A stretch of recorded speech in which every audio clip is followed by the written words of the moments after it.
안녕하세요. 저는 30 초반에 결혼한 지 3년 차가 된 여자입니다. 부끄러운 일인지라 속에 꽁꽁 숨겨두고 간직하고서 살려고 했는데 여기저기 동네에서 유튜브 좀 하는 사람들은 여기다 사연을 보내보라고 난리네요. 지들 눈에도 제 눈에도 정상으로 보인 것이 하나 없이 우리가 그냥 넘기기엔 사연이 너무 별났거든요. 저는 한 살 연상의 남편을 만나 결혼을 했고 현재 저희가 결혼 전부터 후까지 살고 있는 동네가 도심과는 먼 곳이에요. 시골 한적한 곳에 자리를 잡은 작은 마을이고 여기서 읍내를 나가려 하더라도 버스를 타고 30분 정도는 세오라 내오라 달려가야 하는 곳이며 자가용이나 대부분 오토바이를 타고서 읍내로 나가 볼일을 보곤 합니다. 동네 자체가 작고 다들 자기 동네에 뭐가 없어서 슈퍼 하나를 가려고 하더라도 꼭 읍내로 나가야만 하는 환경이어서 읍내 한 번을 가면 온 옆 동네 사람들이랑 반상회를 하는 지경이었고요. 여기 지역에 초중고도 한두 개밖에 없는지라 웬만하면 서로 다 아는 선후배 사이였습니다. 인물이 별로고 쥐죽은 듯이 학교를 다닌 인간이라 하더라도 누구 하나 얼굴 기억 못하는 사람이 없을 지경이었고 그 중에 혹여나 시골 바닥에 있을 인물이 아니다 싶을 만큼 강원도 원민만치로 외모가 특출난 사람이 있으면 그 사람은 평생 한 대가 끊어질 때까지 사람들 입에서 오르락내리락 하며 살아야 했습니다. 그만큼 좁은 동네에서 화제거리가 주제는 늘 아는 사람이었고 그 사람을 곱씹던 칭찬을 하던 오만 희노애락을 동네 사람들이 만들어가면서 대화를 이어가곤 했죠. 참, 저도 이 동네에서 한평생을 살고 있긴 했으나 별나디 별난 동네가 바로 우리 동네였습니다. 그런데도 별나다니까 재밌다며 쉽사리 인연을 끊을 수가 없는 것 또한 우리 동네였어요. 그러던 어느 날 저희 남편이 저한테 그러더라고요. 지가 몸이 많이 부친다고 말입니다. 사실 저희가 아직 결혼한 지 3년 차지만 애가 없기도 했고 그럼에도 이 시골 바닥에서 오락거리라고는 TV 보는 것 말곤 부부끼리 밤이건 낮이건 서로 이불 아래에서 가만두지 않는 게 전부였는지라 꽤나 부부관계를 오래도록 해왔거든요. 처음에는 신혼부부니까 불에 타올라서는 아침에 눈만 뜨면 남편이 저를 가만 내버려 두지 않았고요. 최근 들어서는 이러다 30 중반이 훌쩍 넘어서 첫 애를 겨우 가질려나 싶어서 급한 마음에 애를 만들어 보겠다고 주기적으로 남편과 잠자리를 해왔어요. 근데 이로 인해서 남편이 힘들어도 너무 힘들었나 보더라고요. 잘만 사는 인간이 아니 나도 좀 동기부여가 있어야 애를 가져보려고 해도 제대로 힘을 팍 줘서 가져볼 거 아니야. 근데 이건 뭐 빈말로 자꾸만 애 가지자고 들이밀고 유혹을 하니 내가 맨날 똑같은 옆에 내 얼굴에 똑같은 옆에 내 유혹하는 말을 듣고서 제대로 할 수가 있겠어? 그러니까 내 말은 나도 좀 어디 용돈이라도 좀 후하게 쳐주던가. 저기 어디 옆 동네 고까마된 애처럼 보약이라도 좀 한 사발 먹여서 몸보신이라도 하게 해주던가. 라면서 이젠 빈말로는 아이를 가지는데 힘을 보태는 동참을 하지 않겠다고 하는 거예요. 기가 막힐 노릇이었죠. 애는 나 혼자만 위해서 낳는 것도 아니었는데 말입니다. 뭘 어떻게 하면 기분을 풀겠냐고 말한 대로 보약이나 용돈이라도 쥐어줘야 하는 거냐면서 화를 내다가도 저희 부부가 당장에 하는 일이라고는 읍내에 있는 마트에서 저는 캐시어로 일을 하고 남편은 동네 어르신들이랑 농사일을 해다가 파는 게 전부였는데 돈이 있나 싶더라고요. 저놈의 멀쩡한 몸뚱이를 가진 남편한테 보약을 억지로 먹이고 용돈까지 덤으로 얹어줘야 한다는 게 두고두고 속이 상해 빠르게 대답을 해주지 못했어요. 남편한테 돈이 아깝다 생각이 들면 안 되지만 제가 노는 사람도 아니고 어쩔 땐 남편보다 다달이 벌어오는 돈이 더 많았는데 제 앞에서 용돈 타령을 하니 꼭지가 틀어질 수밖에요. 그러다 뭐 이런 생각까지는 가면 안 되는 것이었는데 저희 친정엄마한테 도움을 좀 요청해 보기로 했습니다. 원래 딸들은 그러잖아요. 지 살림 힘들면 친정에 스리슬쩍 빈대부들여 하잖아요.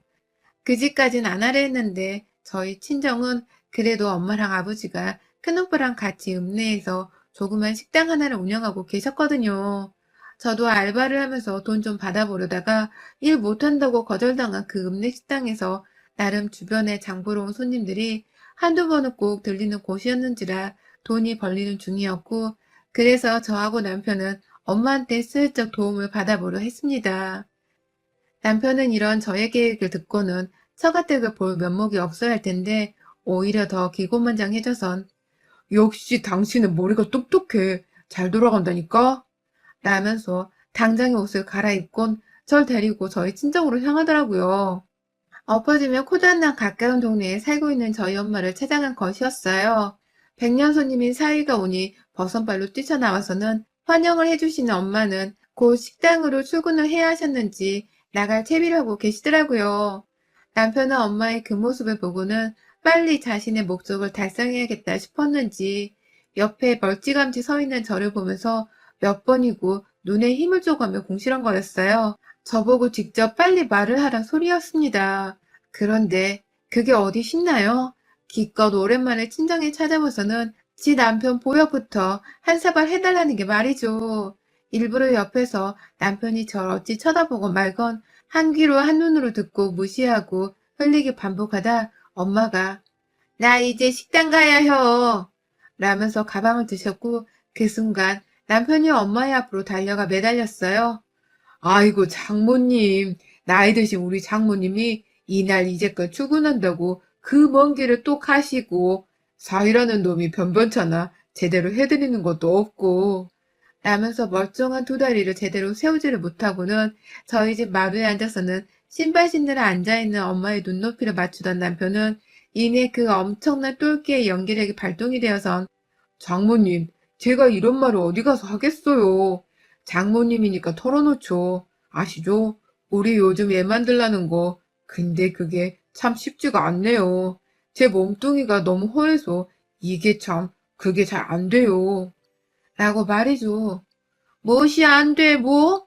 라고 저희 엄마가 못 알아들어서는 재차 물어보자 남편은 당황을 해 저를 한 번 눈치 보다 그거요, 그거. 그게 잘 안 서요. 라고 말을 했고 그러자 저희 엄마는 뭐가 잘 안 서, 뭐? 무엇이 어째? 그게 안 선다고? 그것이? 그럼 뭐요? 니들 그럼 이제 애 못 낳는겨? 라면서 순식간에 펄쩍 뛰며 내 남편이 고자인 거냐고 내 남편이 그러면 이제 나랑 애를 못 낳는 거냐면서 아까까진 백년 손님 대하듯이 세상 사위를 어려워하며 잘만 대하더니 갑자기 눈에 독이 올라서는 제 남편 입에서 뭔 말이 나오는지 보겠다며 눈을 부릅뜨고 남편을 노려보기 시작했습니다. 딸내미 생각부터 하는 걸 보니 누가 뭐래도 우리 엄마가 맞긴 맞더라고요. 그러자 남편은 다시금 상황을 무마하려고 아니요, 그게 아니라 그냥 몸이 너무 피곤해서 얘기를 만들어야 하는데 잘 안 된다고요. 딱 보약한테 지어 먹으면 좋을 텐데. 근데 돈도 없고 뭣도 없으니 남자 자존심이 제대로 서질 않는다고요. 라면서 애둘러 말을 하더라고요. 그러자 엄마도 다행이란 듯이 가슴을 쓸어내리셨고 곧이어 우리 사이 자존심이 안 서면 안 되지. 조금만 기다려. 내가 식당 갔다가 아예 보약한채 지어다 올 테니까 갔다 와서 다시 한번 보자고잉. 라면서 걱정을 붙들어 매라는 식으로 제 남편의 등짝을 일부러 그러신지는 모르겠지만 엉덩이 꼬리뼈 쪽을 쫙 손으로 두드려주며 남편을 한참 의미심장하게 쳐다보시다가 급기야 저한테 손에 5만 원짜리 6장을 쥐어주곤 집을 나서셨어요. 그게 엄마 지갑에 든 현금 전부였던 것 같았습니다. 왜인지 남편은 우리 엄마를 제대로 구슬린 듯 했고 제 손에 쥐어진 돈 30만 원을 보니 진짜 오늘 내로 보약이 지어지겠구나 싶더라고요. 그리고 아니나 다를까 그 이튿날 후 저희 엄마는 친정 아버지랑 같이 저희 집에 찾아와서는 보약을 건네주셨고요. 저희 집에 와선 아버지가 한참을 집으로 돌아가지도 않으시고선 집안을 둘러보셨어요. 뭔가 할 말이 있으신지 그냥 집만 계속 배회를 하다가 옆에서 엄마가 안절부절을 못하며 빨리 가지 뭘 그러고 돌아댕겨 라며 잔소리를 던졌고 그러자 아버지는 아휴 옆에 내야 좀 가만히 있어 라고 엄마를 향해 똑같이 짜증을 내시곤 이내 제 남편과 저를 보며 니들 잘 살 수 있을겨 라는 말을 남기고 가셨어요.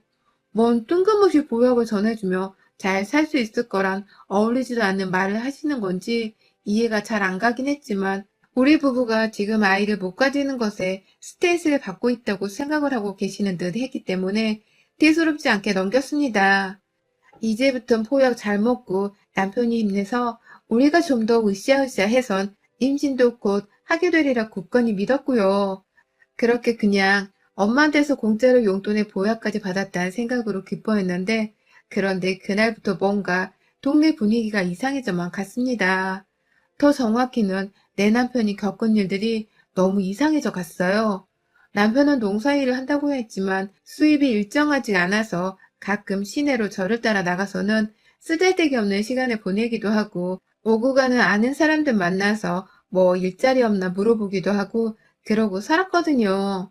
한량은 아닌데 일구하는 한량 마냥 저 따라 시내를 자주 갔었어요. 그런데 남편이 하루는 그러더라고요. 자기야, 아까 당신 마트에서 일할 때 내가 그냥 당신 뭐 하나 보려고 그 주변으로 가고 있었는데 정육점집 사장님이 꼬리뼈를 그냥 돈도 안 받고 주더라니까?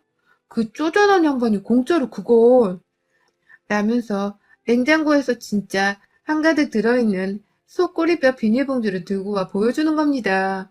그것 때문에 고기 상할까봐 자기 혼자 먼저 집에 왔다는 말을 덧붙이면서요. 그것도 모자라. 이발소를 지나가는데 갑자기 사장님이 날 부르는 거야. 왜 부르나 싶어서 오랜만이다 하며 들어갔더니만 뜬금없이 나를 그냥 의자에 앉히고는 머리도 잘라줬어. 이거 봐. 나 그냥 공짜로 머리 잘랐어. 라면서 지 머리를 쓱 만지더라고요. 그러니까 하루 동안은 정육점 사장님은 꼬리뼈를 공짜로 줬고 이발소 사장은 머리를 공짜로 잘라줬다고 하고 이게 도대체 뭔 일인가 싶어서 저도 웃기더라고요. 단체로 우리 남편한테 빚을 진 사람 마냥 아부를 떠는 것도 아닌데 말이죠. 그런데 웃긴 건 거기서 끝이 아니었다는 겁니다.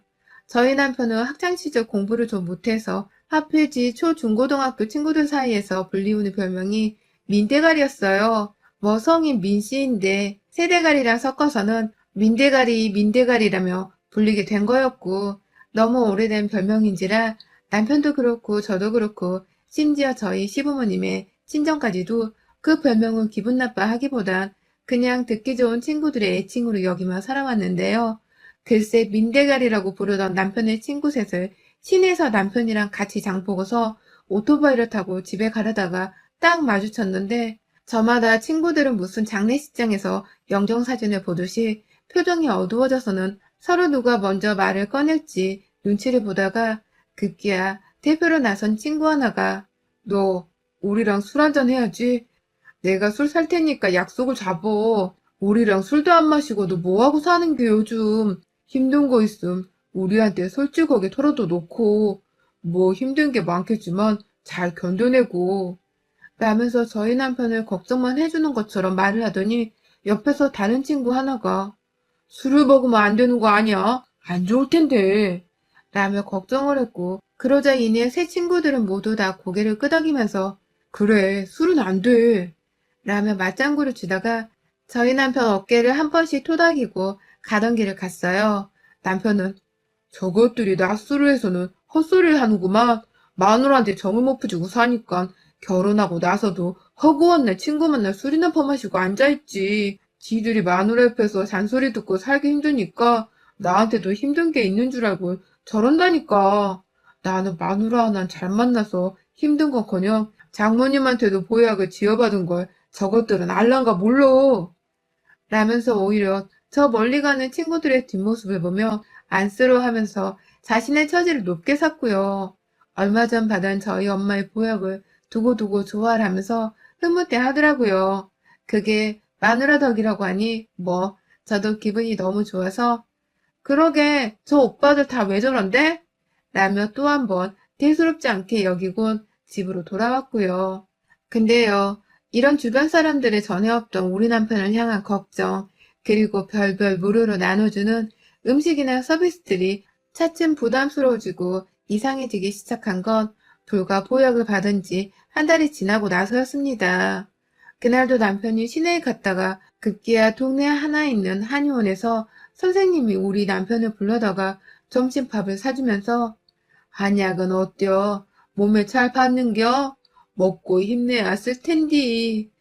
그거 먹는다고 서지는 않겠지만 힘내. 라면서 조언을 해줬다고 합니다. 그 말에 남편이 뭐가서요?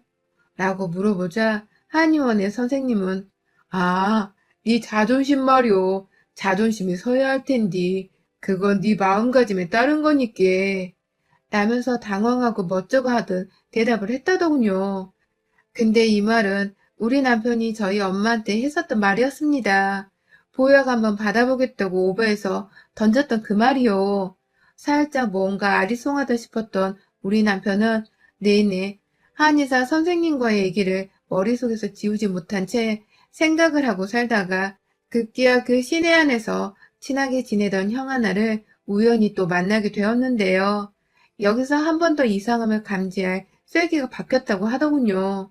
글쎄 그 형이란 사람은 저도 제 초등학교 선배이고 한 동네 살던 사람인지라 정말 오랫동안 알고 지낸 사이인데요.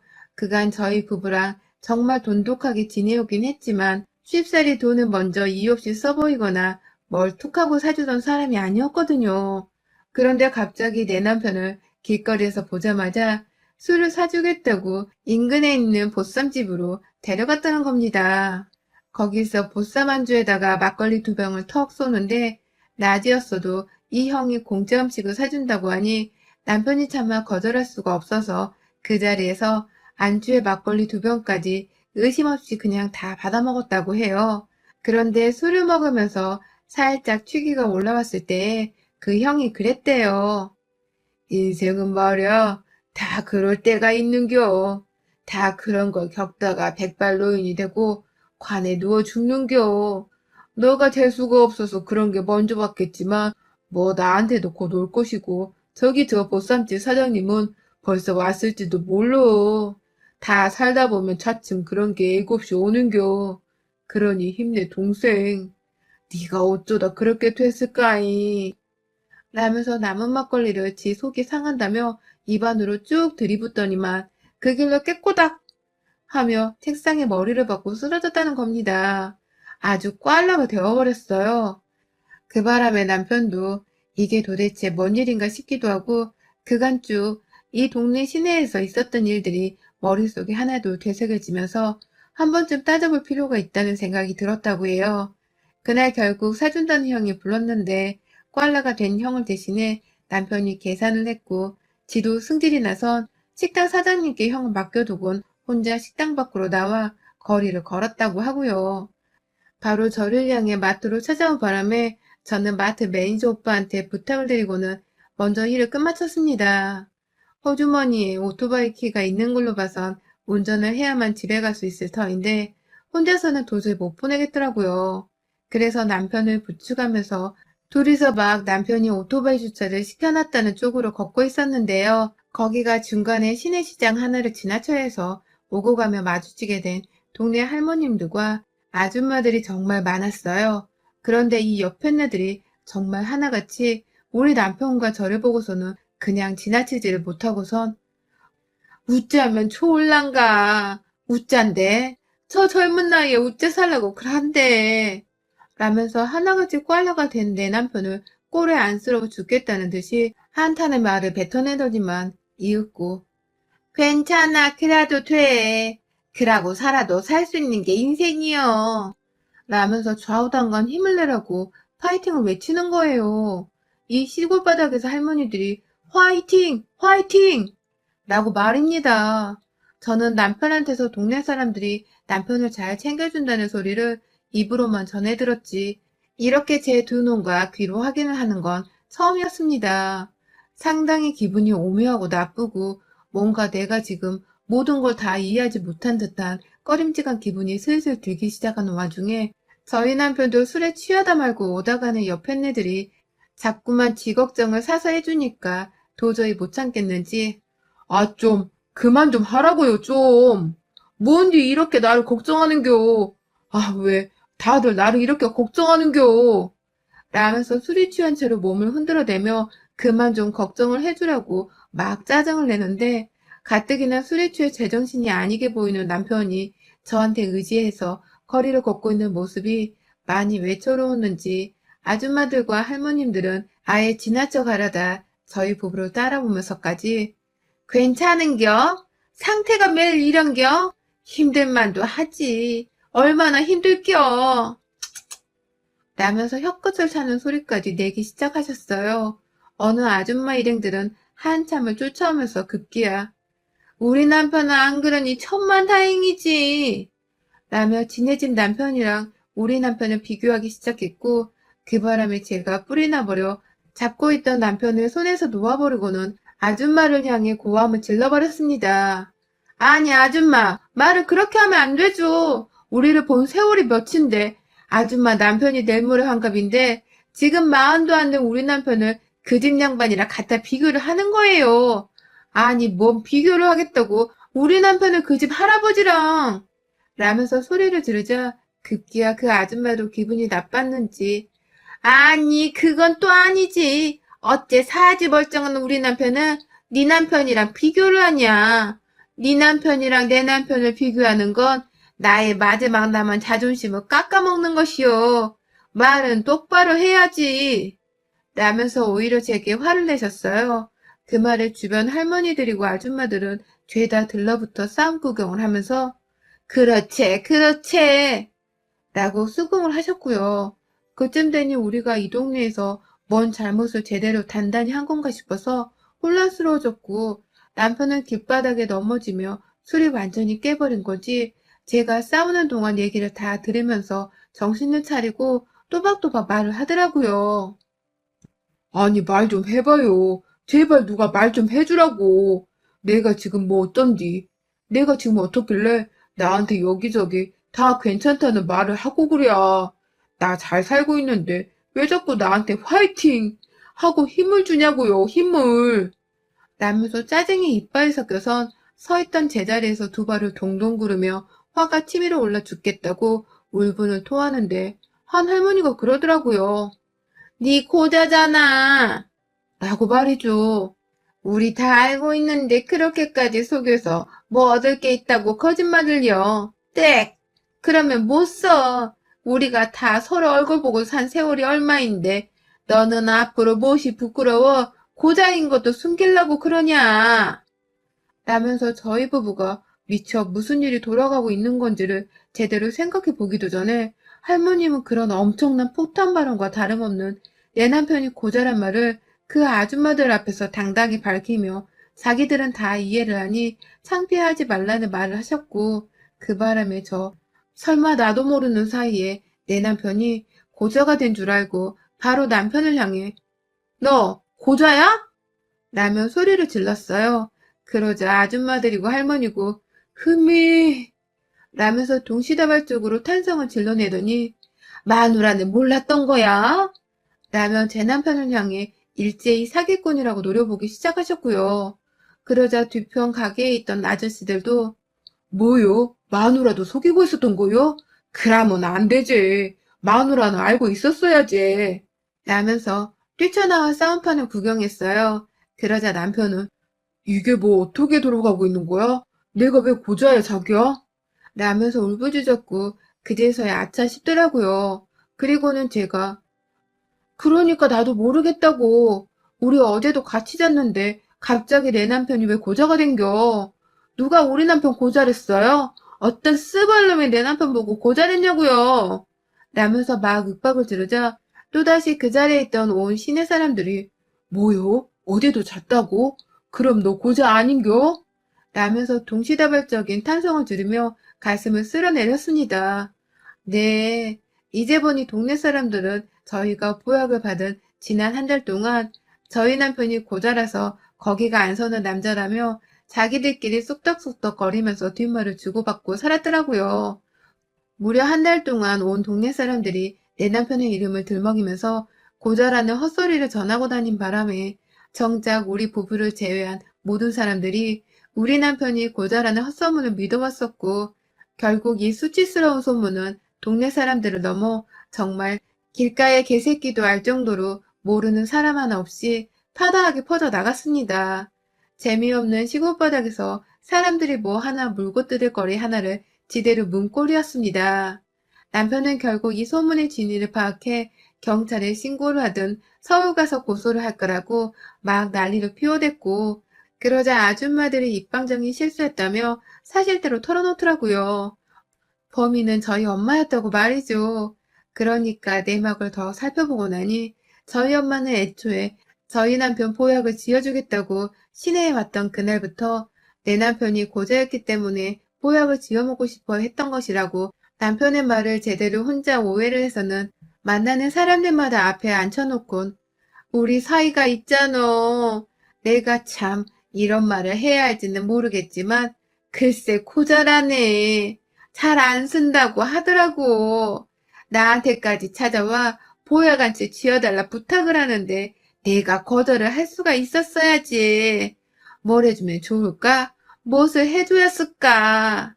라면서 물어보고 다녔고, 급기야 한약방에서 같이 기다리던 아줌마들한테도, 밖에 나와 식당에서 만나는 자기 손님들한테도, 그리고 급기야 저희 시부모님과 옆집에 사는 시아버지 친동생네한테도 그 말을 전한 바람에 한동안 시어머니는 자기 아들이 고절한 소리가 수치스러워 시내를 거의 잠적하다시피 모습을 드러내지 않고 계셨고, 결국 이 소문이 퍼지다 못해 온 동네 사람들의 걱정거리가 되어버리게 되면서 술 취해 제 손에 기대어 걸어가던 남편을 보고 안쓰러웠던 나머지 온 아줌마 아저씨들이 나서서 제 남편한테 용기를 주려고 했더라고요. 뭐 그러다가 결국 저희 부부가 고자가 아니란 사실이 드러나게 되었고, 아줌마 아저씨들은 민망스럽던 나머지 아고 아닌겨? 아이고 난 또 우리 고을에 고자가 나타난 줄 알고 깜짝 놀랐네. 라며 오히려 큰 소리로 호탕하게 웃어 넘기려고 진땀을 빼셨습니다. 이 모든 사실을 알게 된 저는 그간 그래서 내 남편이 공짜로 속꼬리찜도 얻어오고 머리카락도 잘랐던 거구나 하면서 이해를 하게 되었고, 또 오다 가다 저를 보면 그냥 지나치지 못하고서 꼭 손에 든 농작물 하나라도 쥐어주려 했던 온 동네 사람들의 의중을 알아차리게 되었네요. 그제서야 안 남편 또한 나는 고자가 아니에요. 아니라고요.